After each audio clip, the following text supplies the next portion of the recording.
വർഷങ്ങളായുള്ള സേവന പാരമ്പര്യവുമായി Mani sons super market Ottupara. ഉപ്പുതൊട്ട് കർപ്പൂരം വരെയുള്ള പലചരക്ക് വ്യഞ്ജനങ്ങൾ ആവശ്യാനുസരണം തിരഞ്ഞെടുക്കാൻ Mani sons super market. Branded അരികൾ, പ്രമുഖ കമ്പനികളുടെ ബിരിയാണി അരികൾ, ബ്രാൻഡഡ് കറി പൗഡറുകൾ, സ്പൈസസ്, ഡ്രൈ ഫ്രൂട്ട്സ്, എസൻസ് എന്നിവയും സ്റ്റീൽ, അലുമിനിയം, പ്ലാസ്റ്റിക് തുടങ്ങിയ ഹോം അപ്ലയൻസിന്റെ വിപുലമായ ശേഖരം. വ്യാപാരികൾക്കായി ഹോൾസെയിൽ സംവിധാനം. എല്ലാവിധ പലചരക്ക് സാധനങ്ങളും ഒരു കുടക്കീഴിലൊരുക്കി നിങ്ങളെ സ്വാഗതം ചെയ്യുന്നു. മാണി സൺസ് ജില്ലാ ആശുപത്രിക്ക് സമീപം ഓട്ടുപാറ, വടക്കാഞ്ചേരി. Phone number 9072303443 8078417443. വാളയാർ ആൾക്കൂട്ടക്കൊലയ്ക്ക് പിന്നിൽ സംഘപരിവാറിന്റെ വിദ്വേഷ രാഷ്ട്രീയമാണെന്ന് മന്ത്രി MP രാജേഷ്. ബംഗ്ലാദേശിയെന്ന് ആക്ഷേപിച്ചാണ് ആൾക്കൂട്ടം രാംനാരായണനെ ആക്രമിച്ചതെന്നും RSS നേതാക്കളാണ് അതിന് നേതൃത്വം നൽകിയതെന്നും MP രാജേഷ് പറഞ്ഞു. സർക്കാർ രാംനാരായണന്റെ കുടുംബത്തോടൊപ്പമുണ്ടെന്നും പ്രതികൾക്ക് പരമാവധി ശിക്ഷ ഉറപ്പാക്കാൻ വേണ്ട ശക്തമായ നടപടികൾ സ്വീകരിക്കുമെന്നും മന്ത്രി പറഞ്ഞു.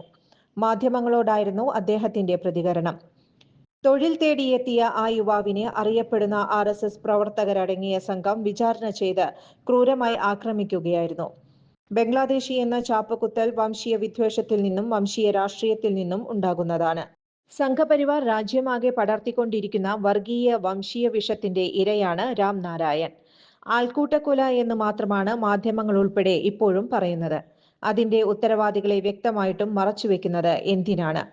അറസ്റ്റിലായവർ 2 CPIM പ്രവർത്തകരെ വീട്ടിൽ കയറി കൊല്ലാൻ ശ്രമിച്ച കേസിലെ പ്രതികളുമാണ്. അവരുടെ രാഷ്ട്രീയവും ക്രിമിനൽ പശ്ചാത്തലവുമെല്ലാം വ്യക്തമാണ്. എന്നിട്ടും ആ വിദ്വേഷ രാഷ്ട്രീയമാണ് അതിന് പിന്നിലെന്നത് മറച്ചുവെക്കാൻ ശ്രമം നടക്കുകയാണ്. ഏതെങ്കിലും തരത്തിൽ CPIM വിദൂര ബന്ധമുണ്ടായിരുന്നെങ്കിൽ എങ്ങനെ ആഘോഷിക്കപ്പെടുമായിരുന്നു ഈ ആൾക്കൂട്ടക്കൊല?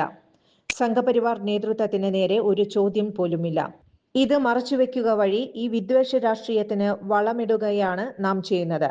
അതിനെ തുറന്നു കാണിക്കാൻ മാധ്യമങ്ങൾ മുന്നോട്ട് വരേണ്ടതാണ്, MP രാജേഷ് പറഞ്ഞു.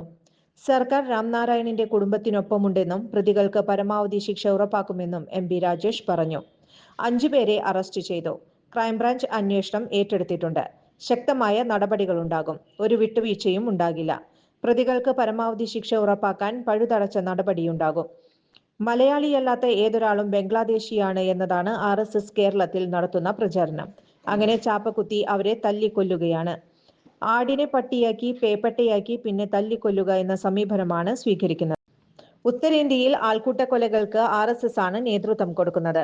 ഈ കേസിലും പ്രതിസ്ഥാനത്ത് സംഘപരിവാറാണ്, MP രാജേഷ് കൂട്ടിച്ചേർത്തു. കൂടുതൽ വാർത്തകൾക്ക് ഞങ്ങളുടെ ചാനൽ സബ്സ്ക്രൈബ് ചെയ്യുക. Facebook ഫോളോ അപ്പ് ചെയ്യുക. വാർത്തകൾ വേഗത്തിലറിയാൻ Anytime News.